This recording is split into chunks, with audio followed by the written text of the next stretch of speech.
Hi guys, how are you doing? कैसे भाई सारे? चलिए आगे चलते हैं नेक्स्ट वीडियो की तरफ और देखते हैं, चीज़ों को समझते हैं, पढ़ते हैं जो चल रहा था। Guys today I am not well at all, बहुत तबीयत ख़राब है, लेकिन फिर भी है ना, क्योंकि आप में कोई आपको जो भी वीडियोस मिल रहे हैं उसमें डिसकंटिन्यूटी ना रहे, इसलिए वीडियो बना रहा हूँ। आज की क्लास में थोड़ा सा बेयर विद मी, ठीक है? अगर वो जोश और एनर्जी में ना दिखा पाऊँ तो for that bear with me. हालांकि कोशिश करूँगा क्लास उतनी ही दमदार रहे जितनी होती है। चलिए ध्यान से देखें, समझे हम क्या क्या पढ़ चुके हैं। लास्ट क्लास में भी we learned some fundamental terms of grammar, right? Basic चीज़ें हमने देखी। और हमने क्या देखा बच्चे? हमने वोकैब को भी देखा था, है ना? मैं लगभग हर तरह से आपको वोकैब की ट्रिक्स देना चाहता हूँ, पिक्स वाली, सिर्फ कहानी वाली और इडियम्स वाली। मैं एक पैराग्राफ भी बनाकर आपको याद कराना शुरू करूँगा धीरे धीरे ना। I show you all the cards taking some time, right in the beginning. If I start downloading everything, you would not be able to digest, you would not be able to understand each and everything. So let me go gradually. I know when to teach and what to teach. मेरी बात समझ आ रही है? when and what to teach, तो क्या कब पढ़ाना है ये अच्छी तरह मुझे पता है। सिर्फ आप पेशेंस रखें और जमकर पढ़ते रहें, है ना? जमकर पढ़ें और कुछ बनकर दिखाएं। चलिए चीज़ों को देखें, समझें और आगे चलेंगे, ठीक है? तो पहले मैं वही ग्रामर की बात करता हूँ, हमने क्या क्या पढ़ लिया था, है ना? चलिए देख लेते हैं जो अपना था। हम transitive verb, monotransitive, ditransitive और इंट्रांसिटिव वर्ब के बारे में सीख चुके थे। ये आपका नहीं था, किसी और क्लास को, किसी बैच को पढ़ा रहा हूँगा। ये टर्म्स हैं बच्चे, यहाँ देख लें। हम यहाँ पढ़ रहे थे चीज़ों को, यू नीड टू अंडरस्टैंड क्या क्या यहाँ से हो चुका है ना? आज टर्म्स खत्म हो जाएंगे, इधर सारे टर्म्स हो चुके हैं। We talked about subject, doer, object, verb, complement. We talked about subject, complement. एक सेकंड बच्चे, थोड़ा सा लाइट ज़्यादा होगी, अब बेहतर दिख रहा होगा। Just forgot to switch off the light now, ठीक है? अब क्लियर होगा। तो क्या? Subject, doer, object, verb, complement, subject, complement, object, complement, direct object, indirect object and cognate object. Did I make it clear? Right. हमने action verb, non action verb तो सबसे पहले सीखा था, है ना? We did discuss this point right in the beginning. Then we talked about transitive verb and transitive verb. इन्हें भी बेहतर हमने सीख लिया है कि ट्रांसिटिव वर्ब क्या होती है, इंट्रांसिटिव वर्ब क्या होती है। अपने पास टर्म्स जो बचे हैं वो सिर्फ ये हैं, इन्हें देख लेते हैं, है ना? Letter, alphabet, word, phrase, clause और वोकैब भी हमने की हुई। वोकैब में एक बार क्विक रिवीजन दे देता हूँ बच्चे, क्या क्या पढ़ लिया आपने, है ना? एक सेकेंड। हाँ, याद है ये वर्ड्स मैंने आपको कहानी से कराए थे। ग्लम में अगर आपने एल को साइलेंट किया तो गम बचेगा। डिसिपेट, खजोल, बकनेलियन, ऑनस, है ना? कमिश्रेट, एलानी, तो वर्ड्स अपने किए, है ना? और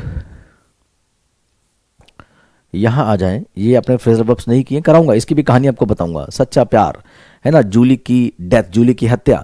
मैं ऐसे पैराग्राफ बनाकर आपको बताऊंगा कि आपको पता ही नहीं चलेगा कि आप इंग्लिश याद कर रहे थे, है ना? आपको लगेगा कि जैसे मैं कोई सच्ची कहानी आपके साथ शेयर कर रहा हूँ, and you would not realise that you are actually learning the words. मज़ा आ जाएगा वोकैब को करने में, और ग्रामर में तो मैं आपको लॉजिक दूंगा ही दूंगा। ये चीज़ें हमने की थी, इन्हें आगे बढ़ाएंगे, है ना? और ये आपका पार्ट नहीं था तो कोई इशू नहीं है बच्चे, ये भी आपने नहीं पढ़ा, ठीक है? आ जाओ, वापस आ जाओ और हम यहाँ पढ़ना शुरू करते हैं जो हमारे पास रहता है। क्या क्या कर लिया है फिर से बता दूं, थोड़ी सी वोकैब कर ली है ना? वोकैब में भी मैंने कल आपको कुछ इडियम्स कराने शुरू किए थे, आपको याद होगा। कुछ इडियम्स किए, कुछ वर्ड्स स्टोरी से किए, कुछ वर्ड्स पिक से किए। अगर आप चाहें तो मैं आपको दिखा देता हूँ। ये देखो, कल हमने ये वर्ड्स किए थे, है ना? सॉरी, ये इडियम्स किए थे। स्टिर अप हॉर्नेट्स नेस्ट, है ना? हॉर्नेट के नेस्ट को हिलाना, इसका मतलब वो तुम्हें भी हिला देगी, है ना? तो ये जानकर अगर तुम ये काम करते हो तो उसका सीधा सा मतलब होता है कि आ बैल मुझे मार, ठीक है? आ बैल मुझे मार। मेरी बात समझ आ रही है ना? कभी टूटना नहीं, परेशान नहीं होना। मैं आपको एक बात बता दूं, दो लाइनें मुझे याद आ रही, दो पंक्ति याद आ रही। जब भी कभी आप अपने आप को टूटा महसूस करें, पहले तो करना ही नहीं है। रिमेंबर, मैं कहता हूं man can do what man has done. कहते हैं ऐ जिंदगी कितनी खूबसूरत है, जिंदगी कितनी खूबसूरत, जिन्हें अभी ये पता नहीं है शायद कोई बहुत प्यार करने वाला, उन्हें अभी तक मिला नहीं है। सुना है? जिंदगी कितनी खूबसूरत, जिन्हें अभी ये पता नहीं है शायद बहुत प्यार करने वाला, है शायद बहुत प्यार करने वाला, उन्हें अभी तक मिला नहीं है जिंदगी कितनी खूबसूरत। मेरी बात समझना, है ना? उड़े जो आंधी, उड़े जो आंधी, हाँ? उड़े जो आंधी बिखर जाए तिनका तिनका, उड़े जो आंधी बिखर जाए तिनका तिनका, टूट जाए आशिया गम नहीं है, मगर तोड़ दे मेरे हौसलों को, अगर तोड़ दे मेरे हौसलों को, अभी वो तूफान उठा नहीं है जिंदगी कितनी खूबसूरत।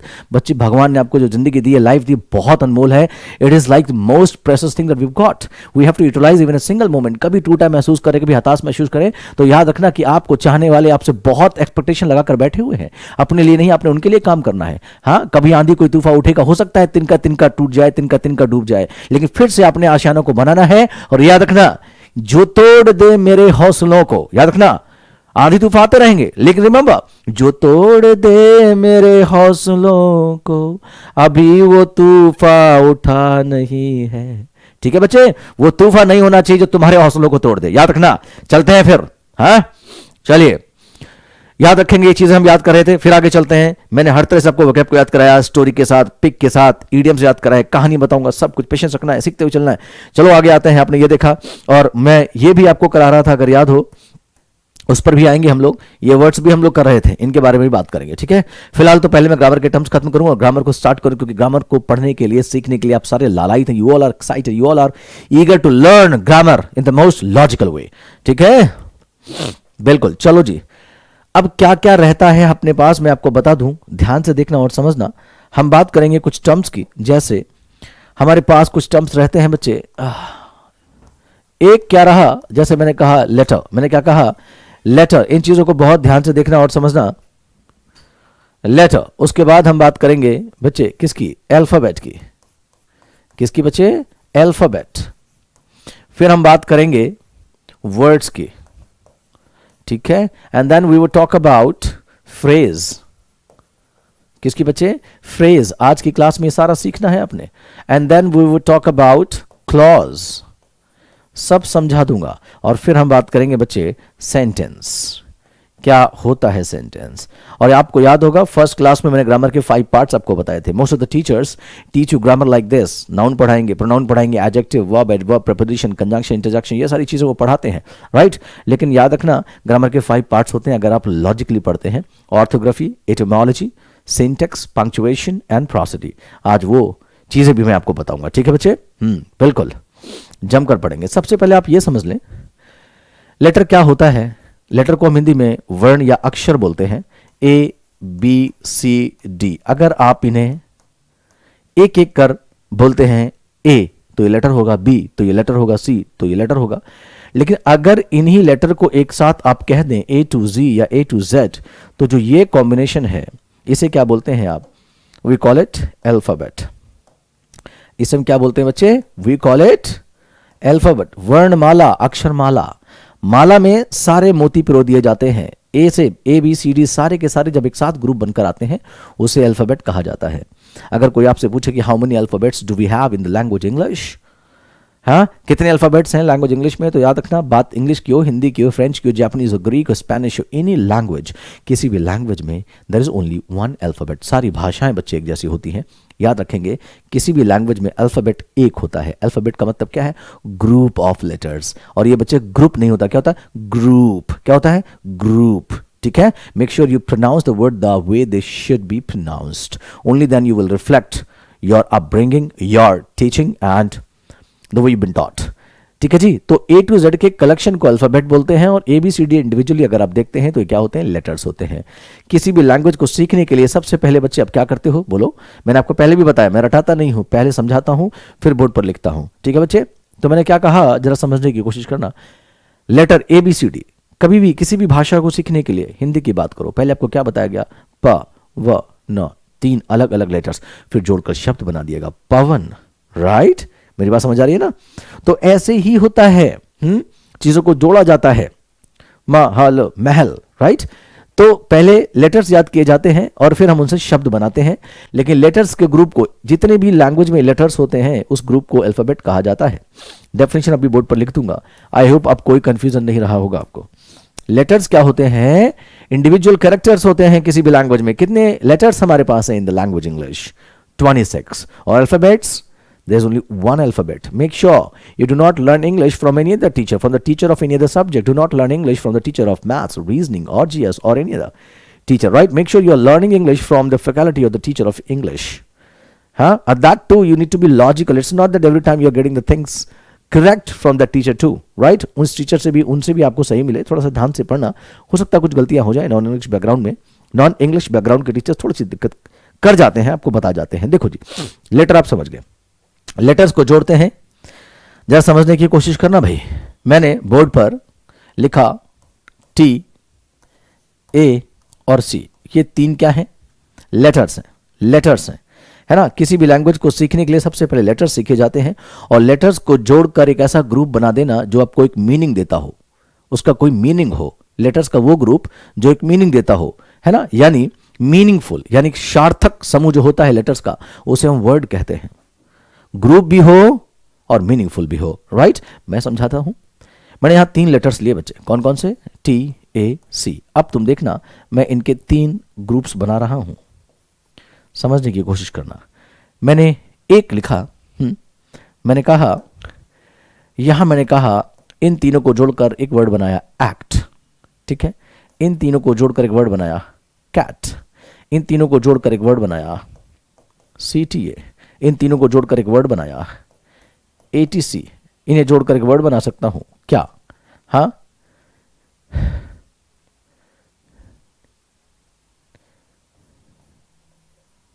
ठीक है. यानी बहुत सारे वर्ड्स बन सकते हैं. देखो जी, आपको समझाना क्या, मेरा काम यह है बताना.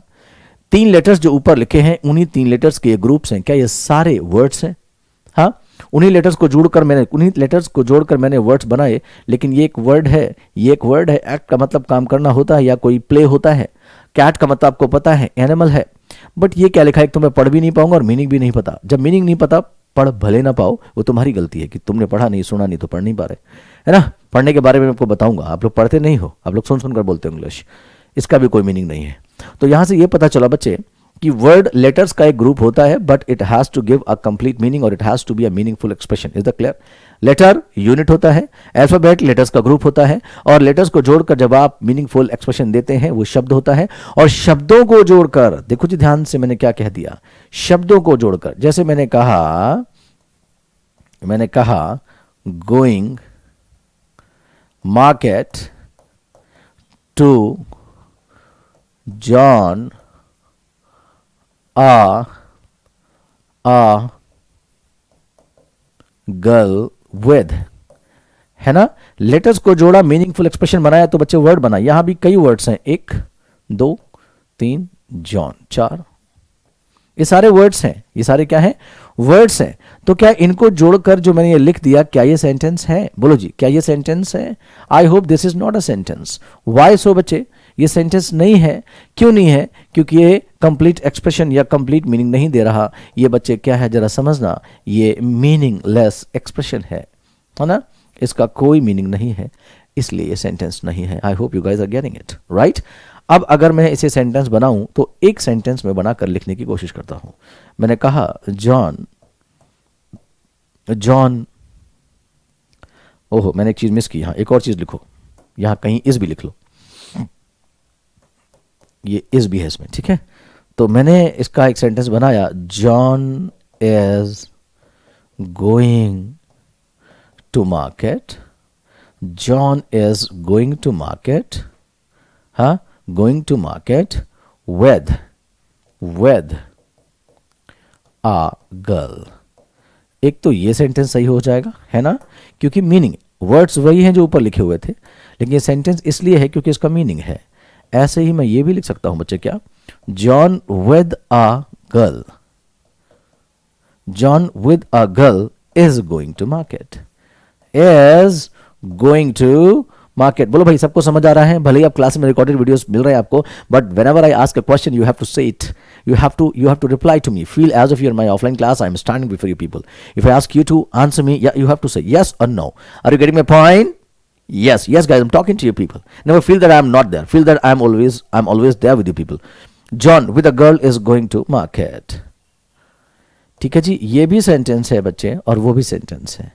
ये दो तो सेंटेंसेस हैं, लेकिन वो नहीं है। क्यों नहीं है? क्योंकि कंप्लीट मीनिंग दे रहा है ये है, और वो नहीं दे रहा तो नहीं है। क्लियर हुआ सभी को? समझो, लेटर्स को जोड़ेंगे तो वर्ड्स बनेंगे, बट हर लेटर का कॉम्बिनेशन या ग्रुप वर्ड नहीं होता। जो मीनिंगफुल होगा वो वर्ड होगा। ऐसे ही वर्ड का कोई भी ग्रुप जो है सेंटेंस नहीं होगा, वो होगा जो मीनिंगफुल एक्सप्रेशन देगा, पूरा मीनिंग देगा। ठीक है, ये तो बात हो गई क्या? सेंटेंस की। मैंने लेटर बताया, अल्फाबेट बताया, वर्ड बताया, सीधे सेंटेंस पर आ गया। फ्रेज और क्लॉज छोड़ दिया, फ्रेज और क्लॉज छोड़ दिया। ठीक है, मैं बता दूं, लेटर का मतलब अक्षर या वर्ण होता है, अल्फाबेट का मतलब होता है वर्णमाला या अक्षरमाला, वर्ड का मतलब शब्द होता है, फ्रेज का मतलब वाक्यांश यानी किसी वाक्य का अंश। Are you getting my point? और क्लॉज क्या होता है? उपवाक्य। मैं आपको लेटर, अल्फाबेट, वर्ड और सेंटेंस बता चुका हूं, फ्रेज और क्लॉज की तरफ ले चल रहा हूं। फ्रेज बोलो मेरे साथ, फ्रेज को मैंने क्या बताया? ये होता है वाक्यांश। बोलो बच्चे, क्या होता है? वाक्यांश। क्या होता है? वाक्यांश। ठीक है, चलो जी आ जाओ। जैसे मैंने कहा a boy with a basket, a boy with a basket.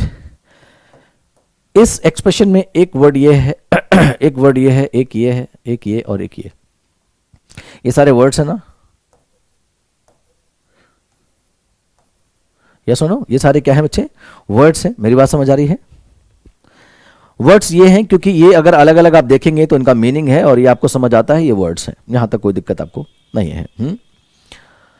लेकिन क्या आपने ये जो एक्सप्रेशन लिख दिया, ये जो ग्रुप ऑफ वर्ड्स लिख दिया, क्या ये सेंटेंस है? बोलो, क्या ये सेंटेंस है? याद रखना, हर सेंटेंस पहली बात तो वर्ड ऑफ ग्रुप होता है, उसका पूरा मीनिंग होता है। और एक सेंटेंस में कम से कम क्या होगा? एक सब्जेक्ट और एक वर्ब होनी ही चाहिए।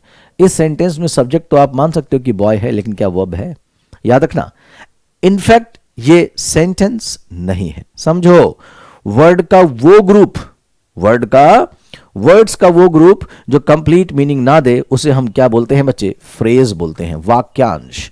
कहीं ना कहीं हम इसे वाक्य में यूज कर सकते हैं, ये वाक्य का अंश बन सकता है। जैसे मैं कह दूं, a boy with a basket is at the door, is at the door. ये हो गया ना पूरा?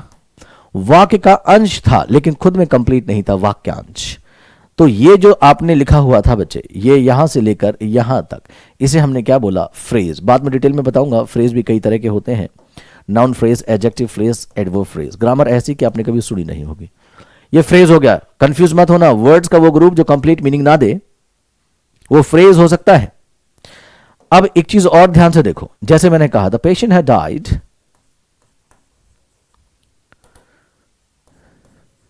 The patient had died, the patient had died before the doctor came, before the doctor came। मेरी बात समझ आ रही है? before the doctor came। बच्चे यहां वैसे तो ये पूरा एक सेंटेंस है, मीनिंगफुल है, कई वर्ड्स हैं, यानी डॉक्टर के आने के पहले पेशेंट मर गया था। This is a complete sentence. बोलो है या नहीं? जिसका पूरा मीनिंग निकले और वो वर्ड्स का ग्रुप हो तो सेंटेंस होगा। लेकिन ध्यान देने वाली बात यहां यह है बच्चे, यहां देखा जाए तो एक सेंटेंस ये है और एक सेंटेंस ये है। मेरी बात को समझने की कोशिश करना। अगर सिर्फ इतना पढ़े, द पेशेंट हैड डाइड, तब भी तो कंप्लीट मीनिंग नजर आता है, और द डॉक्टर केम, ये भी कंप्लीट मीनिंग नजर आता है। अब ध्यान से समझो, क्लॉज और फ्रेज में क्या डिफरेंस है। ओवरऑल ये पूरा सेंटेंस था, और सेंटेंस के दो हिस्से हो सकते हैं, एक ये और एक वो। जैसे ऊपर ओवरऑल ये सेंटेंस था, यहां से लेकर यहां तक, है ना? ये हिस्सा सेंटेंस का ही पार्ट था, ये हिस्सा फ्रेज बन गया। बट याद रखना, फ्रेज में अपना कंप्लीट सब्जेक्ट और वर्ब नहीं होता। फ्रेज में सब्जेक्ट और वर्ब नहीं होता, जबकि जो क्लॉज होता है बच्चे, सेंटेंस का ये भी हिस्सा होता है, ये भी क्या होता है? ग्रुप ऑफ वर्ड्स होता है। ये भी क्या होता है? ग्रुप ऑफ वर्ड्स होता है। लेकिन क्लॉज में क्या होता है? क्लॉज का अपना सब्जेक्ट और अपनी वर्ब होती है। जरा फिर से लिख देता हूं, क्या बच्चे? क्लॉज का अपना सब्जेक्ट और अपनी वर्ब होती है। जैसे यहां सब्जेक्ट क्या बना? बोलो, यहां सब्जेक्ट क्या बना है और वर्ब क्या बनी? Had died. ऐसे ही आगे चलोगे तो ये क्या बना? सब्जेक्ट, और ये क्या बनी? वर्ब। क्लॉज समझते हो? उपवाक्य, एक वाक्य के दो हिस्से। उपवाक्य यानी वो खुद में वाक्य होता है लेकिन पूरा नहीं होता। जैसे कप्तान, उपकप्तान, है ना? प्रधानाचार्य, उप प्रधानाचार्य, वाइस प्रिंसिपल। वैसे ही तो क्लॉज भी क्या होता है, ग्रुप ऑफ वर्ड्स होता है, लेकिन वो सेंटेंस का हिस्सा होता है जिसमें अपना सब्जेक्ट अपनी वर्ब होती है। दोनों को ध्यान रखना, क्लॉज में सब्जेक्ट वर्ब होता है मैंडेटोरली, जबकि फ्रेज में नहीं होता है। क्लियर हो रहा सभी को? ये बेसिक चीजें समझना बहुत जरूरी है, ठीक है। हाँ, जरूरत पड़ी तो मैं टेस्ट भी लूंगा, जो पढ़ा रहा हूं उसका टेस्ट भी लिया जाएगा। बहुत अच्छी तरह से आपने सीखना है बच्चे, कोई दिक्कत तो नहीं। The patient had died before the doctor केम, यहां तक कोई दिक्कत परेशानी तो नहीं है ना। The patient had died before the doctor केम, तो समझ गए आप, क्लॉज भी सेंटेंस का हिस्सा होता है। It has to have its own subject and verb. Phrase भी सेंटेंस का हिस्सा होता है, बट उसमें अपना सब्जेक्ट और वर्ब नहीं होता है ना। क्लॉज कंप्लीट मीनिंग दे भी सकता है और नहीं भी, बट फ्रेज कभी भी कंप्लीट मीनिंग नहीं देता। आगे जाके आपको बताऊंगा क्लॉज तीन तरह की होती हैं, प्रिंसिपल क्लॉज, सबऑर्डिनेट क्लॉज और कोऑर्डिनेट क्लॉज। अभी वहां ले जाना सही नहीं है। तो उसमें से जो प्रिंसिपल क्लॉज होता है वो हमेशा कंप्लीट मीनिंग देता है। सबऑर्डिनेट और कोऑर्डिनेट दे भी सकते हैं। सबऑर्डिनेट तो बिल्कुल कंप्लीट मीनिंग नहीं देता है, सबऑर्डिनेट कभी अपना कंप्लीट मीनिंग नहीं देता है। और कोऑर्डिनेट इक्वल रहता है, हो भी सकता है समझ में आया, हो सकता ना रहे। तो अभी आप वहां मत जाओ, सिर्फ ये देखो, क्लॉज में अपना सब्जेक्ट और वर्ब होती है, वो कंप्लीट हो भी सकता है और नहीं भी, लेकिन सेंटेंस का हिस्सा होता है। मेरी बात समझ आ रही है? और ये सेंटेंस का हिस्सा होता है, लेकिन इसमें अपना सब्जेक्ट और वर्ब नहीं होता। मेरी बात समझ आई सभी को? कोई दिक्कत परेशानी तो नहीं? जो मैंने समझाया वही मैं बोर्ड पर लिखूंगा, जो मैंने आपको बता दिया। लेटर क्या होता है? किसी लैंग्वेज की इकाई होती है, यूनिट। वर्ड क्या होता है? ग्रुप ऑफ लेटर्स होता है, जो क्या बना देता है बच्चे, बोलो? मीनिंगफुल एक्सप्रेशन देता है। उसके बाद अगर बात करें हम फ्रेज की, तो फ्रेज क्या? ग्रुप ऑफ वर्ड्स होता है, इसमें सब्जेक्ट वर्ब नहीं होता और ये इनकम्प्लीट होता है। क्लॉज सेंटेंस का हिस्सा होता है, ग्रुप ऑफ वर्ड्स होता है, इसका मीनिंग कंप्लीट हो भी सकता है और नहीं भी, लेकिन सब्जेक्ट वर्ब इसमें जरूर होता है। बात करते हैं सेंटेंस की, तो sentence is a group of words with a complete meaning. कोई दिक्कत तो नहीं, कोई परेशानी तो नहीं? बहुत बढ़िया, ये मैं बोर्ड पर लिखने जा रहा हूं, ठीक है। ये डेफिनेशन मैं आपके लिए लिख देता हूं, टॉपिक की शुरुआत करूंगा, बहुत ध्यान से देख लेना, समझना और आगे चलना। जो मैंने कहा वही बोर्ड पर लिखूंगा। सबसे पहला लेटर क्या होता है? इकाई है। इकाई किसी भी लैंग्वेज को सीखने के लिए क्या लिखेंगे? लेटर लिखेंगे भाई। Letter is a unit, a unit, an unit नहीं, a unit of a language, of a language. Letter is a unit of a language. अब बात करते हैं अल्फाबेट की, जो समझाया था वो बताओ क्या होता है? Alphabet, alphabet is a group of alphabet is a group of letters in a language, in a language। किसी भाषा में अक्षरों के समूह को, किसी भाषा में अक्षरों के समूह को हम अल्फाबेट कहते हैं। क्लियर है सभी को? और वर्ड की बात करें, जो समझाया था, जब अक्षरों को जोड़कर मीनिंगफुल एक्सप्रेशन बनाया जाता है, आ मीनिंगफुल लिखेंगे जरूर, a meaningful group of letters is a word. A meaningful group of letters is a word. हाँ, अक्षरों का एक सार्थक जो समूह होता है, मीनिंगफुल जो ग्रुप होता है, वो वर्ड होता है। फ्रेज मैंने क्या बताया था, जरा ध्यान से समझने की कोशिश करना। हाँ, अ ग्रुप ऑफ वर्ड्स होता है ये, अ group of words with an incomplete meaning, with an incomplete meaning is a phrase। सुन लो मैंने क्या कहा, group of words with an incomplete meaning is a phrase. वाक्यांश क्या होता है? शब्दों का समूह होता है विद एन इनकम्प्लीट मीनिंग, जिसका मीनिंग पूरा नहीं होता है ना। इसमें सब्जेक्ट और वर्ब नहीं होती। मैं ट्रिक यहां लिख देता हूं कि इसमें सब्जेक्ट प्लस वर्ब नहीं होता है। अब बात करते हैं क्लॉज की, जरा समझना क्लॉज क्या होता है। क्लॉज बोलेंगे, clause a part of a sentence, ये सेंटेंस का हिस्सा होता है, वो भी सेंटेंस का हिस्सा होता है। A part of sentence with its own subject and verb। A part of a sentence with its own subject and verb is a clause. Is a clause. कोई दिक्कत तो नहीं? याद रखेंगे. मैं यहां इन दोनों के एग्जांपल दे देता हूं ताकि चीजें क्लियर हो जाएं थोड़ी सी.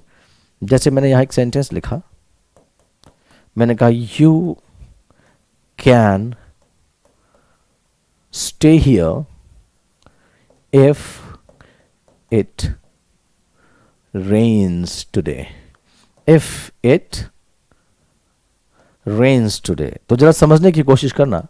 वैसे तो ये कंप्लीट सेंटेंस है, लेकिन इस सेंटेंस में हमारे पास क्या है भाई? दो क्लॉजेज हैं.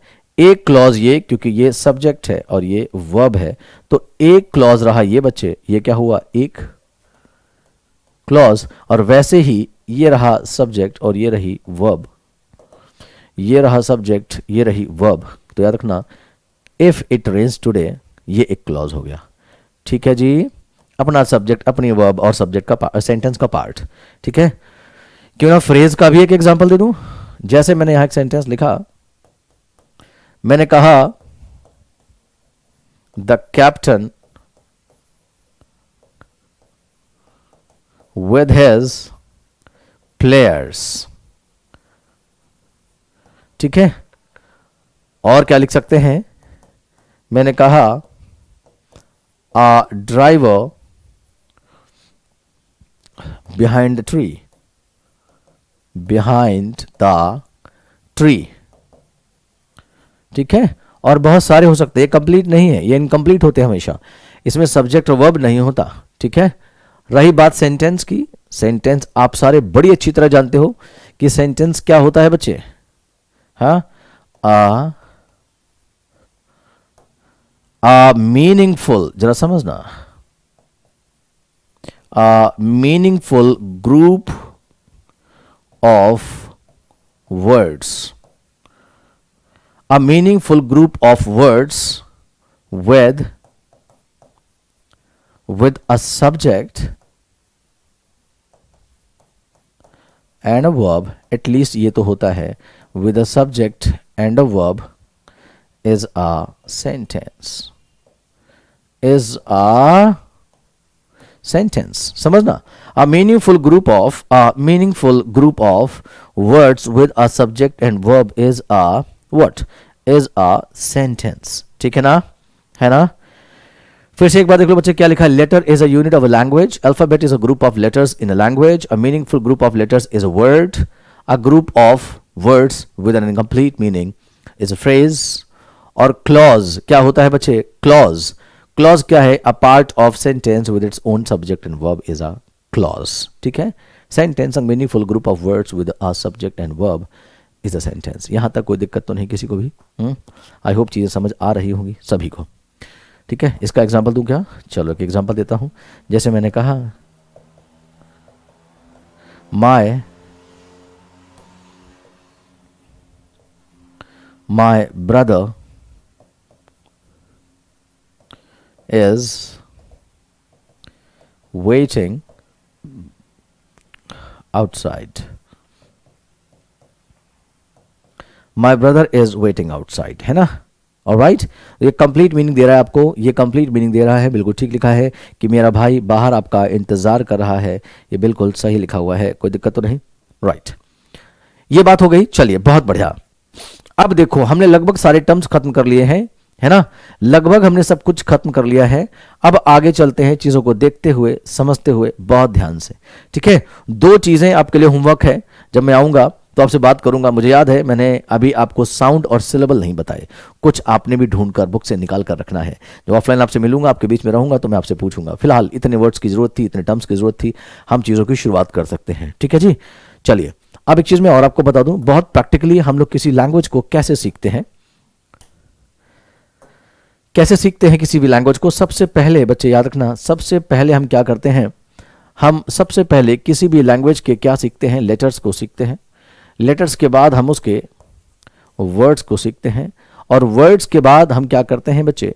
उस लैंग्वेज के सेंटेंसेस को बनाना, लिखना, पढ़ना, सीखना सीखते हैं. उसके बाद उनमें हम पंक्चुएशन मार्क देना शुरू करते हैं. ठीक है। और उसके बाद जब हम बहुत पढ़ लिख जाते हैं तो एक पोएट और एक राइटर बनने की राह पर चल पड़ते हैं। याद रखना, सबसे पहले किसी भी लैंग्वेज में आपको क्या सिखाया जाता है? लेटर्स। ये ग्रामर के 5 पार्ट्स हैं। ग्रामर के ये क्या है? 5 पार्ट्स हैं। पहला क्या है? लेटर्स को जो लैंग्वेज सिखाए, सॉरी, ग्रामर का वो पार्ट जो आपको लेटर्स के बारे में बताए। लेटर्स कितने होते हैं? 26। 5 क्या होते हैं? वॉल्स। 21 क्या होते हैं? कॉन्सोनेंट्स। उसमें भी 2 क्या होते हैं? Semi walls. मेरी बात समझ आ रही है ना? तो उनके बारे में जो भी कुछ आपको बताए, लेटर्स के साउंड, सब कुछ जो आपको बताए, साउंड्स को बताए, लेटर्स को बताए, है ना। लेटर्स जिस लैंग्वेज के जिस पार्ट में हम सीखते हैं, ग्रामर के जिस हिस्से में हम सीखते हैं, उसे कहा जाता है ऑर्थोग्राफी। क्या कहा जाता है बच्चे? ऑर्थोग्राफी। बहुत प्रैक्टिकली सीखना। सबसे पहले आप क्या सीखते हो? अक्षर। तो इसका क्या मतलब हुआ? ऑर्थोग्राफी क्या है? ऑर्थोग्राफी इज अ साइंस, और स्टडी भी बोल सकते हैं, इज अ स्टडी और साइंस ऑफ लेटर्स। ठीक है। एक लैंग्वेज में लेटर्स की स्टडी को ऑर्थोग्राफी कहा जाता है। और उसके बाद जब आप अक्षरों को जोड़ते हो तो क्या बनाते हो? वर्ड्स। इसे क्या कहा जाता है? जरा समझने की कोशिश करना। एटिमोलॉजी। एटिमोलॉजी। ठीक है। यहां क्या होता है? एटिमोलॉजी इज अ साइंस, और you can say study of words in a language. जरा समझने की कोशिश करना। वहां आपको alphabet, consonants, wall, semi wall, सब यहां ऑर्थोग्राफी में सिखाया जाता है। वर्ड्स के बारे में कुछ भी आपको बताना है, antonym, synonym, one word substitutions, homonyms, paronyms, acronyms, palindromes, ठीक है, one word substitutions, idiom, phrases, जो भी वर्ड्स के बारे में आपको बताया जाएगा, वर्ड्स बनते कैसे हैं, उनका रूट क्या है, क्या कहानी उनके पीछे है, वो सब इटिमोलॉजी से बताया जाता है। प्रीफिक्स, सफिक्स, रूट, वो सब कुछ इटिमोलॉजी का पार्ट होता है ना। अब बात करते हैं सेंटेंसेस की। ग्रामर का वो हिस्सा या ग्रामर की वो ब्रांच जो हमें सेंटेंसेस के बारे में सिखाती है, सेंटेंस को सही लिखना पढ़ना समझना, उनका फॉर्मेशन, हाँ, कैसे लिखा जाए, उसे क्या बोलते हैं। सेंटेंसेस के बारे में जो बताया बच्चे, उसे क्या बोलते हैं? सिंटेक्स बोलते हैं। क्या बोलते हैं? सिंटेक्स। कुछ लोग इसे गलत समझते हैं। सिंटेक्स का मतलब वो लोग समझते हैं कि सब्जेक्ट एंड वर्ब एग्रीमेंट। ना बच्चे ना। कोई भी टॉपिक जैसे टेंस, कंडीशनल सेंटेंसेस, ठीक है, टेंस हुआ, कंडीशनल सेंटेंसेस हुआ, कंजंक्शन हुआ, या कोई भी आपका सब्जेक्ट वर्ब एग्रीमेंट हुआ, आपने एक्टिव पैसिव लिया, नरेशन लिया, सिंथेसिस लिया, ट्रांसफॉर्मेशन लिया, ग्रामर का कोई भी टॉपिक जो आपको सेंटेंसेस के बारे में नॉलेज देता है, that teachers you how to make a sentence, how to write a sentence, how to understand a sentence, that comes under this part of grammar. Syntax बच्चे क्या है? साइंस ऑफ, बोलो क्या? Sentences. Is a science of sentences. ठीक है। तो आपने क्या क्या सीख लिया? अक्षर, शब्द बनाने सीख लिए, ऑर्थोग्राफी सीखा, एटिमोलॉजी सीखा, सिंटेक्स सीखा। अब आप क्या करेंगे? जब आपको लिखना पढ़ना आ जाता है तो कहीं रुकना भी होता है, कहीं फुल स्टॉप, कभी क्वेश्चन मार्क, कभी एक्सक्लेमेटरी साइन देने होते हैं, है ना। क्योंकि वहीं से बच्चे क्लियर होता है, बोलो क्या? इमोशन, एक्सप्रेशन, कि आप कहना क्या चाहते हो। मेरी बात समझ आ रही है नहीं सभी को? जस्ट अ सेकंड बच्चे, हैं तो ये बात आपको समझ आ रही है ना। तो जब भी हम पंक्चुएशन की बात करते हैं बच्चे, तो ध्यान से समझ लेना कि पंक्चुएशन क्या है। आपने लेटर सीखे, वर्ड सीखे, sentences. Punctuation is what? Punctuation is a science of science. समझना, punctuation is a science of science. Science का मतलब question mark, comma noted commas, exclamatory, है ना, हाइफन, सेमीकोलन, कॉलन, ये सब कुछ साइन के बारे में। फुल स्टॉप कहां लगेगा? तो जब हम इतना पढ़ लेते हैं, सेंटेंस लिखना आता है, तो वहां पर हमें अपने एक्सप्रेशंस भी देने होते हैं, है ना। वो चीजें कहां से आती हैं? यहां से आती हैं। अब हम बात करते हैं प्रोसिडी की। तो बच्चे याद रखना, प्रोसिडी क्या होता है। हालांकि ये हमारे एग्जाम में बिल्कुल नहीं आएगा, इनफैक्ट पंक्चुएशन भी नहीं आता। ये 3 पार्ट्स हमारे एग्जाम में बहुत आते हैं, ये 2 पार्ट्स एग्जाम में नहीं आते, बट ग्रामर के 5 पार्ट्स होते हैं। अब आपको जो भी टॉपिक कहा जाए, सुना, अगर कोई नाउन, प्रोनाउन, एडजेक्टिव, वर्ब करे तो आप क्या बोलते हो? Pronoun is a word, adjective is a word, verb is a word. Word कहां जाएगा? एटिमोलॉजी। लेटर्स के बारे में कुछ भी सीख रहे हो तो ऑर्थोग्राफी में आएगा। सेंटेंसेस के बारे में टेंस हुआ, सब्जेक्ट ऑफ एग्रीमेंट हुआ, conditional sentences, synthesis, active voice, passive voice, ये सब कहां जाएगा बच्चे? सिंटेक्स का पार्ट। लोग टॉपिक करके पढ़ाते हैं, बट एक्चुअली ये कहानी है पूरी जो मैं आपको बता रहा हूं, समझने की कोशिश करना। और यहां जो आपको हिंदी में बताया जाता ना, दोहा, सोठा, चौपाई या अलंकार वगैरह, वो प्रोसिडी का प्रोसोडी का हिस्सा होता है, इंग्लिश में भी फिगर्स ऑफ स्पीच होते हैं और बहुत सारी चीजें होती हैं जो लैंग्वेज के लिए ब्यूटिफिकेशन का काम करती हैं, लैंग्वेज को सुंदर बनाती हैं। ठीक है, लैंग्वेज को सुंदर बनाती है, ये आपने पढ़ना नहीं है लेकिन लिखना जरूर है। As a science of, as a science of ornamentation or beautification, or beautification of a language। ठीक है, समझ गए? ग्रामर के 5 पार्ट्स होते हैं, वैसे बोलो कौन कौन सा? Orthography, etymology, syntax, punctuation, prosody. हमें 3 पर पूरा फोकस रखना है, लेटर्स, वर्ड्स और सेंटेंसेस। जी हाँ, एग्जाम में कोई भी क्वेश्चन आता है वो या तो वर्ड से बनेगा, और जब वर्ड्स आप बनाना सीख गए, लिखना सीख गए, कहाँ कैसे वर्ड्स लिखे जाएंगे, तो आप सेंटेंसेस बनाना सीख गए। तो ये आपको 3 चीजें पूरी तरह से समझनी है। आपको लोग टॉपिक करके पढ़ाते हैं, आप देखोगे अगर किसी भी टॉपिक का नाम दो तो मैं बता दूंगा कि ग्रामर के किस ब्रांच में वो टॉपिक पढ़ाया जाता है। एक्चुअल ये होता है, मैंने किसी भी लैंग्वेज की बात कर दी, किसी भी लैंग्वेज को ऐसे ही सीखा जाता है। पहले उस लैंग्वेज के क्या सीखोगे आप? लेटर्स, वो जो होगा वो किसका हिस्सा होगा बच्चे? ऑर्थोग्राफी का। फिर आप वर्ड्स देखोगे, क्या बन जाएगा वो? एटिमोलॉजी। फिर आप क्या देखोगे? सिंटैक्स, सेंटेंसेस को बनाना, तो क्या बन जाएगा? सिंटैक्स। फिर आप साइंस, लिखना समझना सीखोगे, बन जाएगा पंक्चुएशन। और फिर आप बनेंगे कोई पोएट, कोई राइटर, तो आप क्या बन जाएंगे बच्चे? बोलो क्या बन जाएंगे? जी हाँ, आप उस केस में क्या बन जाएंगे? प्रोसोडी को सीखने लग जाएंगे। और प्रोसोडी हालांकि आपके एग्जाम में नहीं आता है। मेरी बात समझ आ रही है सभी को? राइट, सॉरी कैमरा भी थोड़ा सा वो हो गया था। हाँ, यहां तक क्लियर हो गया सभी को? कोई दिक्कत परेशानी वाली बात नहीं, यहां तक सब कुछ, सारे बच्चे सब कुछ समझ गए हैं। ठीक है, गुड, बहुत बढ़िया। अब हम चलते हैं आगे, हम टॉपिक की शुरुआत कर सकते हैं, और जरूरत पड़ने पर जैसे कि सेंटेंस के टाइप्स हुए, वर्ड्स के टाइप्स हुए, वो सब अलग चीजें हैं, हम देख सकते हैं, समझ सकते हैं, कोई इशू नहीं है। टॉपिक की शुरुआत अब बिल्कुल कर लेंगे। टॉपिक की शुरुआत क्या हो जाएगी? मैं पहला टॉपिक जो आपको पढ़ाऊंगा बहुत इंपॉर्टेंट है और एग्जाम में अक्सर आता है, और वो क्या है? Subject and verb agreement. यकीन मानो, लोग आपको नाउन प्रोनाउन से पढ़ाना शुरू करते हैं। मैं ये मानता हूं कि ये टॉपिक इतना इंपॉर्टेंट है कि अगर आपका कोई एग्जाम आने वाला है तो इससे क्वेश्चंस जरूर आते हैं। And believe me, I teach you in such a way that you would feel it your cup of tea, right? आपको बहुत मजा आएगा, कोई भी चीज आपको ऐसी नहीं लगेगी कि समझ ना आए, है ना। इस टॉपिक को पढ़ने के लिए, subject and verb agreement topic को पढ़ने के लिए 2 बातें आपको याद रखनी होगी। थोड़ी सी वोकैब भी पढ़ाऊंगा अभी, डोंट वरी, वोकैब भी पढ़ा दूंगा। पहले इस बात को समझ लो, सब्जेक्ट एंड वर्ब अग्रीमेंट, ये अपना टॉपिक चलेगा। सब्जेक्ट एंड वर्ब अग्रीमेंट पहला टॉपिक, बहुत इंपॉर्टेंट टॉपिक है। ठीक है जी, सब्जेक्ट एंड वर्ब और फिर क्या? अग्रीमेंट। आपको लग रहा होगा ये आपको आता है, जब मैं पढ़ाऊंगा तो आपको लगेगा अरे भाई अभी तक मैंने ये क्या पढ़ा था, है ना। सारी चीजें आपने देखनी और समझनी है जो मैं बता रहा हूं, बहुत ध्यान से, कोई दिक्कत तो नहीं? राइट, चलिए ध्यान से देखें, समझें और आगे चलें। जो मैं बता रहा हूं, सब्जेक्ट एंड वर्ब अग्रीमेंट क्या होता है, कैसे इन चीज़ों को आप देखेंगे, समझेंगे, मैं आपको बता देता हूं, कोई दिक्कत वाली बात नहीं है यहां पर। ठीक है जी, बहुत बढ़िया।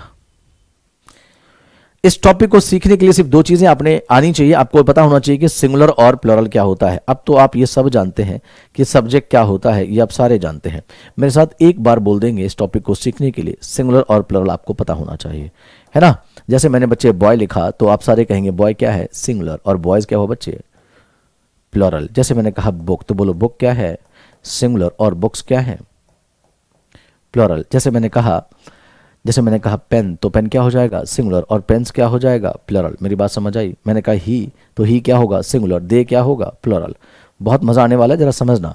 फिर मैंने कहा शी, तो शी क्या है? सिंगुलर। और वी क्या है? Plural, right. यू हमेशा प्लुरल होता है, आपको पता है। ऐसे ही मैंने बोर्ड पर लिखा डू, और ये क्या लिखा? डज।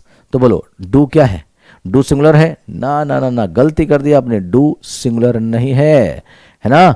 डज सिंगुलर होता है और प्लुरल होता है डू। मेरी बात ध्यान से समझ लेना, जब भी किसी नाउन में आप एस और ईएस जोड़ देते हो तो ये नाउन कैसा नाउन बन जाता है? Plural noun. क्लियर है? जबकि इफ यू ऐड एस और ES to a verb, it becomes a singular verb. ये बिल्कुल उल्टा चलता है, ठीक है। इसका भी लॉजिक होता है। Boys play and a boy plays. अगर ऐसे बोला बॉयज प्लेज ये तो अच्छा लगेगा, मामाज पापाज, है ना, ऐसा नहीं होता। लैंग्वेज बहुत प्रैक्टिकल है, बहुत यूजर फ्रेंडली है। बॉयज प्लरल हो गया, तो जो वर्ब आएगी वो प्लरल फॉर्म में आएगी, तो प्ले होगा, boys play and a boy plays. सोचो ऐसा बोलो तो कैसा रहेगा, बॉयज प्लेज, बड़ा अजीब सा लगेगा, है ना, है ना। ऐसा बोले बॉयज बायज बुक्स, तो कैसा लगेगा, है ना, ऐसा लग रहा है हर वर्ड में ऐसे जोड़ रहे हैं। तो बहुत सोच कर लैंग्वेज को बनाया गया, देखा गया, समझा गया। Boys buy books and a boy buys books. Clear है ना, ये चीज याद रखना। सिंगुलर प्लरल के बारे में सारे जानते हैं आप, मैं इस बात को मान लेता हूं। जैसे मैंने अगर लिखा हैज, तो बच्चे हैज क्या हो जाएगा, सिंगुलर। हैव में एस और एस जोड़कर हैज बनाया जाता है, और यहां हैव क्या हो जाएगा, plural. Was singular, were plural, ठीक है, ये सब पता आपको, गुड। अब देखो जो मैं आपको बात बताने जा रहा हूं, बहुत इंपॉर्टेंट बात, ठीक है, बहुत इंपॉर्टेंट। फिर थोड़ी सी मैं आपको वोकैब भी पढ़ा दूंगा ताकि आपको कोई दिक्कत परेशानी ना रहे, ठीक है।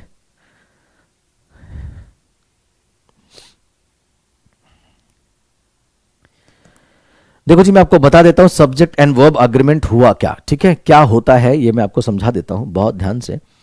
अगर मैं आप सभी से पूछूं कि सब्जेक्ट क्या होता है, तो आप सभी को पता होगा, your subject is always a noun और अ प्रोनाउन, है ना, बोलो यस और नो। क्यों होता है ये भी मैंने बता दिया, क्योंकि सब्जेक्ट के लिए ही वर्ब बदलती है।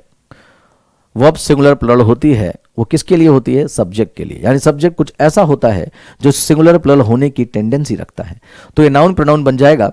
आपका सब्जेक्ट सभी को पता है। और वर्ब कैसे पहचानते हैं कि कोई वर्ड वर्ब है, बोलो भाई।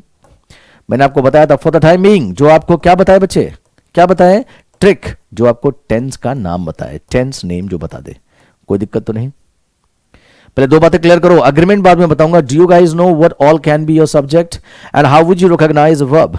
अ word is a verb that talks about the name of tense, that tells us the name of tense would be a verb. Did I make it clear? Right, if I talk about subject, your subject is always a noun or pronoun that decides the verb. It changes the verb. If your subject is singular, the verb has to be singular. If your subject is plural, the verb has to be plural. Did I make it clear? Right? फिलहाल subject और verb की बात मैंने की, आप पहचाना सीख गए। इनके बारे में agreement क्या हुआ, इनके साथ एक समझौता हुआ बहुत समय पहले, है ना, अरबों खरबों वर्ष पहले इनके बीच में एक समझौता हुआ बच्चे, है ना, एक अग्रीमेंट हुआ। एक नहीं बल्कि दो हुए। आपको एक ही पढ़ाया जाता है, लेकिन दो अग्रीमेंट हुए। समझना क्या हुए, दो अग्रीमेंट हुए। अब कहानी शुरू होती है, बहुत ध्यान से पढ़ लेना। इनके बीच में दो अग्रीमेंट हुए। पहला अग्रीमेंट, पहला क्या, पहला यह हुआ, सब्जेक्ट ने वर्ब से कहा कि वर्ब अगर तुम आई तो मैं भी आ ही जाऊंगा। तो वर्ब ने पलटकर सब्जेक्ट से कहा कि सब्जेक्ट अगर तुम आए तो मैं भी आ ही जाऊंगी। ये पहला अग्रीमेंट था, दोनों के बीच में समझौता हुआ। क्या, सब्जेक्ट ने वर्ब से कहा कि अगर तुम आई, वर्ब होती है ना, अगर तुम आई तो मैं आ जाऊंगा। तो वर्ब ने भी प्रॉमिस किया, सब्जेक्ट तुम चिंता मत करो, अगर तुम कहीं आए तो मैं भी आ ही जाऊंगी। The first agreement between the two is that they have to be together in a sentence.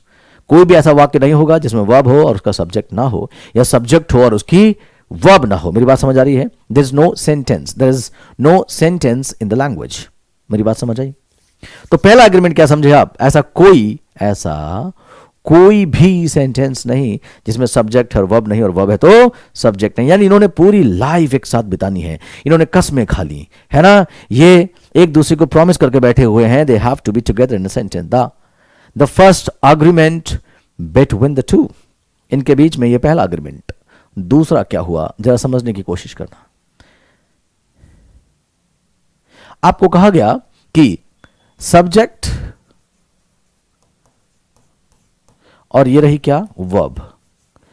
क्योंकि इन्होंने पहला एग्रीमेंट वैसे ही कर लिया है, क्या बच्चे ध्यान से देखना, कि ये दोनों एक साथ आएंगे, है ना, ये दोनों एक साथ आएंगे। तो जब इन्होंने लाइफ पूरी एक साथ बितानी है, तो एक बात ध्यान से समझने की कोशिश करना, क्या, कि जब एक साथ लाइफ बिताएंगे तो ये कोई बॉलीवुड हॉलीवुड मूवी नहीं है कि किसी अमीर घर के लड़के को किसी गरीब घर की लड़की से प्यार हो जाता है, हाँ, या किसी अमीर घर की लड़की को किसी गरीब घर के लड़के से प्यार हो जाता है। It's not like that at all. ऐसा बिल्कुल नहीं है। इट इज प्रैक्टिकल लाइफ, है ना। अगर लाइफ में हम थोड़ा व्यवहारिक रहें तो पता चलता है कि एक जैसे लोगों के रिलेशन बनते हैं, घर परिवारों को अच्छी तरह देखा समझा जाता है, तभी रिलेशन बनाए जाते हैं, राइट।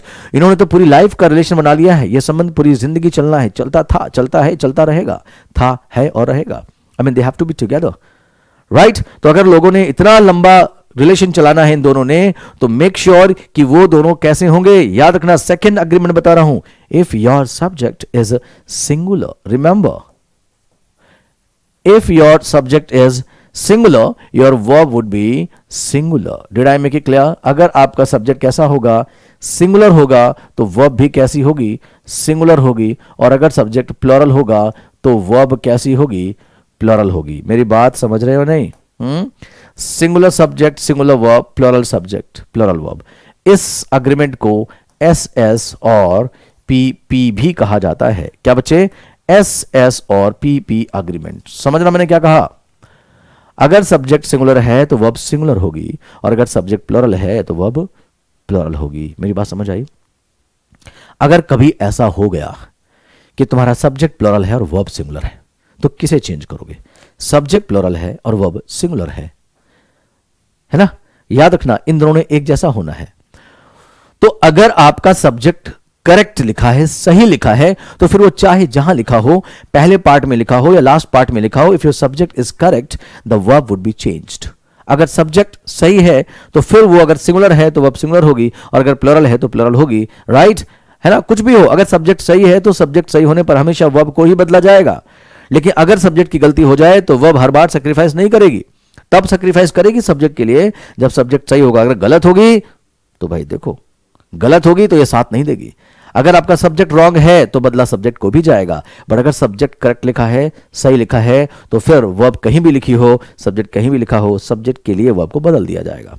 मेरी बात समझ लो, subject singular verb plural, verb बदलो, subject plural verb singular, verb बदलो, provided the subject is correct. ये दो अग्रीमेंट बहुत ध्यान से समझ लो। मैं आपको एग्जांपल देकर समझाऊंगा। अब आप ग्रामर की दुनिया में एंटर करने जा रहे हो, बहुत मजा आने वाला है। ध्यान रखो, आपने बहुत रटा है, बहुत परेशान रहे हैं। अब जो बातें मैं आपको बताने जा रहा हूं बहुत ही बढ़िया है, उम्दा है जो मैं आपको बताने जा रहा हूं। देखो जरा किस तरह से आप लोग स्पोकन इंग्लिश में सेंटेंसेस को बोलते हो और एग्जाम में क्वेश्चंस आ जाया करते हैं। पहला देखो, मैंने कहा एग्जाम में आया लुक इन फॉरवर्ड, एग्जाम में आया look in forward to meeting, looking forward to meeting all the employees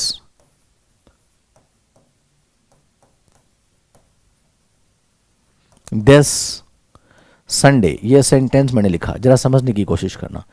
looking forward to meeting all the employees this Sunday, और इस सेंटेंस को मैंने पार्ट में डिवाइड किया, A, B, C, और अगर आपको लगता है कोई एरर नहीं है तो आंसर हो जाएगा डी, अगर आपको लगता है कि कोई एरर नहीं है। समझ रहे हो ना? राइट पहला एग्जांपल। एक और एग्जांपल देता हूं ताकि चीजें थोड़ी क्लियर होती रहे। जैसे मैंने एक सेंटेंस लिखा, मैंने कहा call you back as soon as possible, as soon as possible. ये सेंटेंस लिखा और मैंने सेंटेंस को पार्ट में डिवाइड कर दिया, है ना? ये आपका क्या था, ए, और ये क्या था, बी, और ये क्या था, सी। ये बी पार्ट है, ये ए पार्ट है, A part, B part, C part. अगर आपको लगता है कि सेंटेंस में कोई एरर नहीं है तो ये डी आपका हो जाएगा। एक और एग्जांपल देखो, एग्जाम में सेंटेंस आया walking on the road, walking on the road, comma he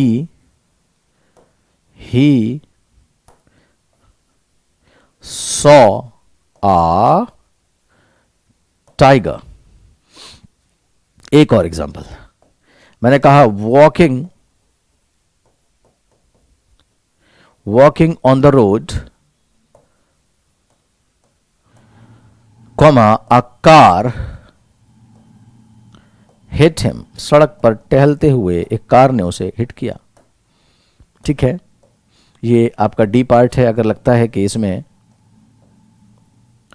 कोई एरर नहीं है, A part, B part, A B C, A B C, और ये डी। ठीक है जी, ये रहा ए पार्ट, ये रहा आपका बी पार्ट, ये रहा सी और वो रहा डी। ये रहा ए पार्ट, ये रहा बी पार्ट, ये रहा सी और वो डी। मैं आपको समझाने की कोशिश करता हूं। मैंने कहा सब्जेक्ट और वर्ब के बीच में there were two agreements. The first one was that they have to be together in a sentence, and the second was like if your subject is singular the verb has to be singular, if your subject is plural the verb has to be plural. ठीक है, आपको सिर्फ एक ही बताया जाता है, SSPP का agreement पढ़ाया जाता है, आपको ये बताया ही नहीं जाता कि ये दूसरी बात भी होती है जो मैं आपको बता रहा हूं, समझाने की कोशिश कर रहा हूं। ठीक है जी, राइट, बहुत ध्यान से देखें, समझने की कोशिश करें जो मैं आपको बता रहा हूं, है ना। चलो समझना मैंने क्या कहा। इस सेंटेंस को ध्यान से देखो तो यहां आपको वर्ब तो ये दिखाई पड़ेगी, लेकिन इस वर्ब का सब्जेक्ट नहीं दिया गया। कौन मिलने जा रहा है एम्प्लॉय से इस रविवार को? स्पोकन इंग्लिश में चलेगा, लेकिन ये गलत है। पहले अग्रीमेंट के according you have a verb in the sentence but you don't have your subject. बोलो तो कौन सा पार्ट रॉन्ग हुआ बच्चे? जो पार्ट रॉन्ग हुआ वो कौन सा हुआ? A part. Your answer is A part. गलती क्या है? सब्जेक्ट मिसिंग है ना। सब्जेक्ट क्या है लिखना पड़ेगा, या तो ऐसे लिखो, क्या, या तो ऐसे लिखो, we are looking forward, I am looking forward, they were looking forward, we shall be looking, it could be anything, but verb के साथ उसका सब्जेक्ट होना बहुत जरूरी है। तो पार्ट रॉन्ग कौन सा हुआ? ए। कुछ कहेंगे सर टू के बाद मीटिंग नहीं आता। अरे बच्चे आता है, ठीक है, टू के बाद मीट भी आता है और मीटिंग भी आता है। टू के साथ मीट जब होता है तो वो इन्फिनेटिव होता है, लेकिन फिलहाल यहां ये टू जो है इन्फिनेटिव नहीं बना रहा, वो प्रपोजिशन है। बाद में सिखा दूंगा कब टू के साथ आईएनजी आता है, कब टू के साथ भी बनाता है। फिलहाल बस सीधा सा कॉन्सेप्ट था, एग्जाम में क्वेश्चन ये आया, मेंस में आया हुआ है, ठीक है। और हम परेशान थे, मीटिंग, कई लोगों ने मीटिंग को मीट किया, लेकिन होना क्या था? सब्जेक्ट को लिखना था, सब्जेक्ट मिस किया आपने इस बात को रियलाइज ही नहीं किया, आपको ये बात समझ ही ना आई, है ना। Second, call you as soon as possible, call you back as soon as possible, इसमें भी पार्ट ए रॉन्ग है। इस वर्ब का फिर से हमने क्या मिस किया? सब्जेक्ट। कुछ तो लिखो, I will call you back, they will call you back, I am going to call you back, कुछ तो लिखो। यानी इसमें भी हमने क्या मिस किया बच्चे? सब्जेक्ट। बोलो बात समझ आई? स्पोकन में अक्सर लिखते हैं talk to you later, catch you later, हमेशा आप लोग चैट करते हैं, बात करते हैं, but no you have to mention the subject and the verb. यहां तक क्लियर हुआ? अगला देख लो, walking on the road he saw a tiger. ध्यान से देखना, ऊपर तो एक वर्ब थी तो उसका सब्जेक्ट मिल गया, यहां दो वर्ब्स हैं। एक वर्ब क्या है, सॉरी एक एक्शन क्या है, ध्यान से देखना, सॉ, और दूसरा एक्शन क्या है बच्चे? वॉकिंग। ध्यान से देखो, ही ने वॉकिंग भी की है और ही ने क्या किया है? टाइगर को भी देखा है। यानी ही अकेला कॉमन डूअर है, इसका भी और इसका भी। इस सेंटेंस में कोई गलती मत निकालना। कुछ लोग कहेंगे while walking and all that, ना, कोई गलती नहीं है। अगर एक ही सब्जेक्ट दो काम कर रहा है, जैसे मैंने कहा they are playing and dancing, दो वर्ब्स हो गई, लेकिन सब्जेक्ट एक ही है तो एक बार लिखो, ऐसा मत लिखो they are playing and they are dancing. No, कैसे? Walking on the road he saw a tiger, तो वॉकिंग भी ही ने की और टाइगर को भी ही ने देखा, यानी सड़क पर टहलते हुए उसने टाइगर देखा। ये सेंटेंस बिल्कुल सही है, लेकिन जरा अगला देखने और समझने की कोशिश करो। क्या? वॉकिंग ऑन द रोड, सड़क पर टहलते हुए उसने, एक कार ने उसे टक्कर मारी। सोचने वाली बात है, एक एक्शन यहां हिट का हुआ, हिट यहां V2 है बच्चे, हिट होता है, तो कार क्या कर सकती है? हिट तो कर सकती है, बट क्या कार वॉक कर सकती है? ना ना ना ना, समझ रहे हो ना। यानी इस वर्ब का डूअर कह लो या इस वर्ब का सब्जेक्ट हमने मिस कर दिया। कार टक्कर तो मार सकती है, लेकिन इसका मतलब ये थोड़ी कि टहलती हुई कार ने उसे टक्कर मारी। अगर कार टहलने लग जाए फिर तो बहुत बढ़िया। यहां भी गलती किस पार्ट में हो गई? ए पार्ट में। क्या करेंगे अब आप? इसे कुछ भी लिखें, ऐसे लिख सकते हैं वाइल, और किसको टक्कर मारी है? हिम को, तो पता चला हिम ही वॉक कर रहा होगा और टक्कर उसने मारी है। तो इसे सही करने का तरीका एक ये होता है, while he was walking on the road,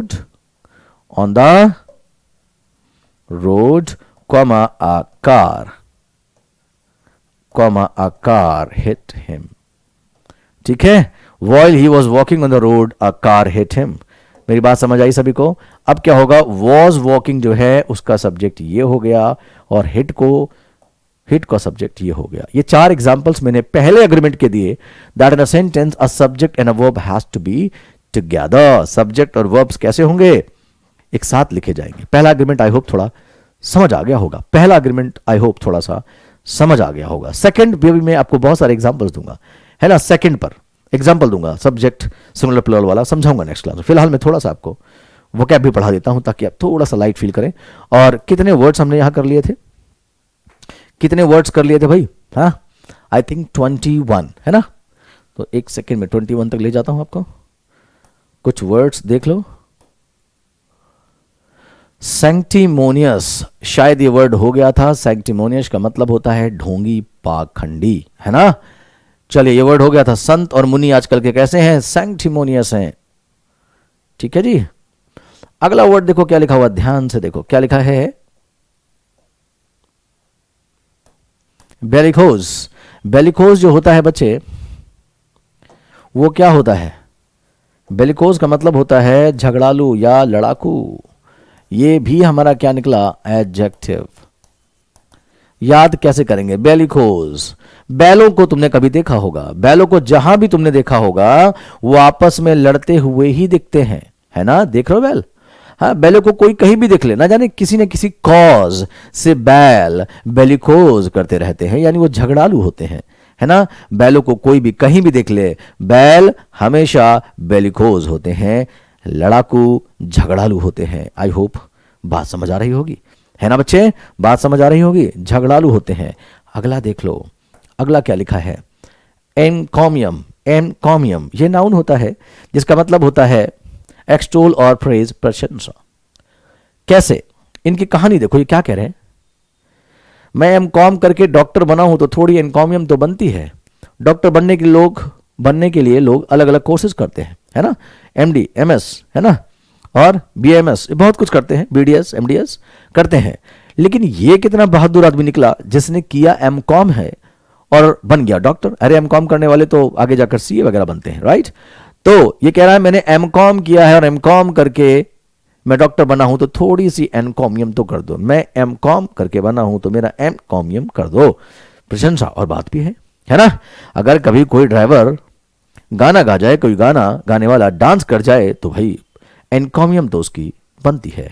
अगला क्या लिखा है, सपल। क्या लिखा है, सपल। क्या लिखा बच्चे, सपल, ठीक है ना। क्या होता है सपल, जरा समझने की कोशिश करना, क्या होता है सपल, हाँ बहुत ध्यान से देखेंगे। सपल क्या होता है, सपल इज एन एडजेक्टिव। ये हमारा क्या है, एक एडजेक्टिव है।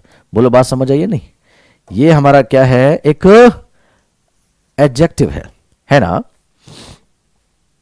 इसका मतलब होता है लचीला, फ्लेक्सिबल, है ना, एडजस्टिंग, कॉम्प्रोमाइजिंग, यील्डिंग, है ना, ये होते हैं वर्ड्स। Sorry guys. तो कैसे याद रहेगा ये वर्ड कि इसका मतलब लचीला है, मैं आपको बताता हूं। बचपन में जब आप हरकतें किया करते थे, है ना, और घर पे मम्मी ही रहा करती थी, पापा और भाई तो कहीं ना कहीं चले जाते थे, पापा काम पर भाई पढ़ने, और जब आप शैतानियां किया करते थे तो क्या होता था, तुम जब किसी बात को नहीं मानते थे, किसी बात के लिए झुकते नहीं थे, फ्लेक्सिबल नहीं होते थे, तो बस मम्मी के पास एक ही चारा था, मम्मी उठाकर फेंकती थी फेस पर चप्पल और तुम हो जाते थे सफल। मम्मी का आया फेस पर चप्पल और तुम हो गए सफल। बोलो भाई बात समझ आई, है ना। तो जैसे पड़ेगा मम्मी का चप्पल, अच्छे अच्छे हो जाएंगे सफल, फ्लेक्सिबल, अपने आप हर चीज को मानने लग जाओगे। अगला लिखा है डिबॉच। क्या लिखा, डिबॉच। बच्चे ये भी हमारा एक एडजेक्टिव होता है और इसका मतलब है भ्रष्ट। क्या है इसका मतलब, भ्रष्ट। बोलो भाई बात समझ आ रही है, क्या मतलब है, भ्रष्ट। भ्रष्ट इसका मतलब है, याद कैसे करेंगे, देखो जितने करप्ट लोग हैं, जितने भ्रष्ट लोग हैं भाई, मैं तो कह रहा हूं कि पुलिस हर एक को दबोच ले, हर एक को दबोच ले। जितने डिबॉच हैं उन सभी को पुलिस दबोच ले। बोलो मेरी बात समझ आ रही है ना। ये बंदा कैसा है, करप्ट है, डिबॉच है, तो इसलिए पुलिस ने उसे दबोच लिया है। पुलिस किसे दबोचेगी, किसी सही को तो नहीं उठाती, किसी अच्छे इंसान को तो नहीं उठाती, उसे तो नहीं दबोचती। पुलिस किसे दबोचती है, डिबॉच लोगों को। किसे बच्चे, डिबॉच। डेटा में क्लियर, तो वो है डिबॉच, इसलिए पुलिस ने लिया उसे दबोच। अगला एक्सिडस। क्या लिखा है, एक्सिडस। ये एक नाउन होता है और इसका मतलब होता है बहुत बड़ी संख्या में पलायन। ये एक नाउन है। क्या है?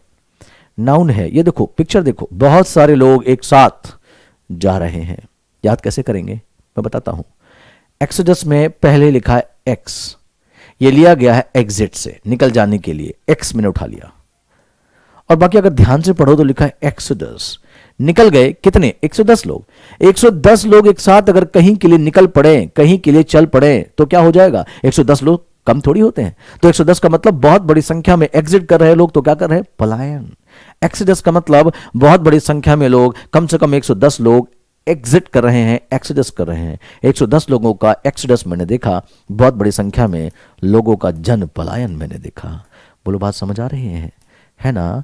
अगला लिखा है एमेलिरेट, एमेलिरेट। और ये जो होता है बच्चे, ये हमारी क्या है? वर्ब है। जब भी किसी के मीनिंग में टू करके लिखा जाए तो याद रखना वो क्या होगा? वर्ब होगी। क्या होगी बच्चे? वर्ब होगी। इस बात को ध्यान से समझना, वो वर्ब हो जाएगी। कैसे याद करेंगे? लो जी मैं समझा देता हूं, है ना? क्या? अमूल अपना रेट धीरे धीरे बढ़ाता जा रहा है। 2006 में 19 था, 8 में 28, 10 में 33, 11 में 38 और 12 में 40 हो गया। बोलो भाई बात समझ आ रही है नहीं? है ना? राइट? आपको बात समझ आ रही होगी। तो अमूल यूं ही अपने प्रोडक्ट्स का रेट थोड़ी बढ़ा रहा है, पहले वो अपने प्रोडक्ट्स को एमिलोरेट करता है। एमिलोरेट का मतलब क्या करता है? उनमें सुधार करता है। अमूल अपने प्रोडक्ट्स को एमिलोरेट करता है और फिर जाकर उनका रेट बढ़ा देता है। अरे अमूल पहले करो एमिलोरेट, फिर बढ़ाओ ना रेट। मेरी बात समझ रहे हो ना? तो you need to ameliorate your English, you need to ameliorate your condition, you need to ameliorate your performance. मेरी बात समझ आ रही है? अमूल रेट ऐसे ही नहीं बढ़ाता। कब बढ़ाता है बोलो? जब अपने प्रोडक्ट्स को एमिलोरेट कर लेता है। अगला वर्ड लिखा है ऑडेशियस। क्या लिखा है? ऑडेशियस।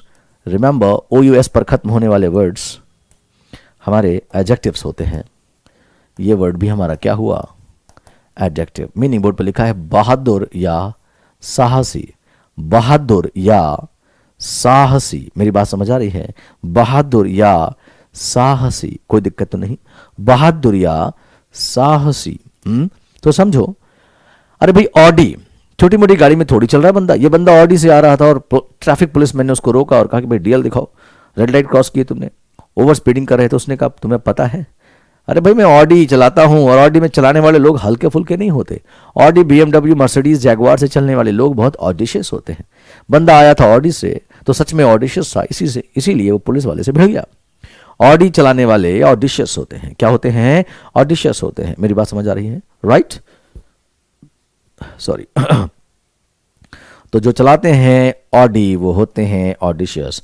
इसके अगर मैं सिनोनिम पूछूं बच्चे तो बहुत आसानी से हो जाएंगे। बोलो क्या? हाँ, करेजियस, ब्रेव, है ना? इंट्रिपिड, बहुत सारे वर्ड्स होते हैं।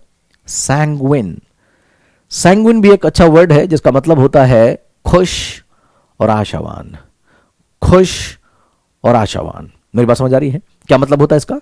खुश और आशावान। कोई दिक्कत तो नहीं किसी को भी? ये एडजेक्टिव है बच्चे। क्या है बोलो? एडजेक्टिव है। जो लोग संग आकर वाइन वगैरह लेते रहते हैं, ये देखो ये संग है, कोई वाइन ले रहा है, कोई गाना गा रहा है। जो संग होकर वाइन लेते हैं, सॉन्ग्स को सिंग करते हैं। संग आकर वाइन लेना, सॉन्ग को सिंग करना, ऐसा हर कोई तो नहीं कर सकता, है ना? दुखी पड़ा व्यक्ति तो चुपचाप रोता रहता है, वो थोड़ी पार्टी शार्टी करता है। संग होकर लोग वाइन लें और गाना गाएं तो ऐसे लोग क्या होंगे? मेरे ख्याल से खुश ही होंगे, तभी तो पार्टी शार्टी कर रहे हैं। तो संग आकर वाइन लेना, गाना गाना सैंग्विन लोग ही करते हैं, यानी ऑप्टिमिस्टिक और चीयरफुल और हैप्पी और होपफुल, डिलाइटेड, इसका ये मतलब हुआ। अगला वर्ड क्या लिखा है? एपोकलिप्स। क्या लिखा बच्चे? एपोकलिप्स। ध्यान से देखना क्या लिखा है? एपोकलिप्स। क्लियर हुआ सभी को? एपोकलिप्स। अब मेरी बात को ध्यान से सुनना। एपोकलिप्स का मतलब होता है तबाही या विनाश, कंप्लीट डिस्ट्रक्शन, कयामत। याद कैसे करेंगे? ये आपको बिल्डिंग दिख रही है, इतनी बड़ी और मजबूत बिल्डिंग्स। ऐसा भूकंप आया कि इतनी बड़ी और इतनी मजबूत बिल्डिंग्स भी कोलैप्स हो गई। तो अगर इतनी मजबूत और बड़ी बिल्डिंग कोलैप्स हो सकती है तो और जगह क्या हुआ होगा? अरे भाई मैं आपको बता दूं, एपोकलिप्स हो गया होगा। ऐसी ऐसी बिल्डिंग अगर कोलैप्स हो जाएंगी तो हर जगह एपोकलिप्स हो जाएगा। है ना। अगर बिल्डिंग्स होने लग जाए कोलैप्स, तो समझ लो और मान लो कि आ गया है क्या, एपोकलिप्स। ये नाउन होता है, इसका मतलब है तबाही और विनाश। याद रहेगा, बिल्डिंग हो गई कोलैप्स, तो अब लगता है होने वाला है एपोकलिप्स। राइट, आज हमने 30 वर्ड्स कर लिए, बाकी की हम करते हैं नेक्स्ट क्लास में बच्चे। Till then bye bye, take care, stay safe, stay healthy. जय हिंद, जय भारत। आज थोड़ी सी तबीयत नासाज थी, मैंने पहले ही बोला, बट आई होप आपको अच्छी लगी होगी क्लास। फिर मिलते हैं नेक्स्ट क्लास में। Till then bye bye, take care, stay safe, stay healthy. जय हिंद, जय भारत। वंस अगेन बच्चे, बाय बाय, टेक केयर।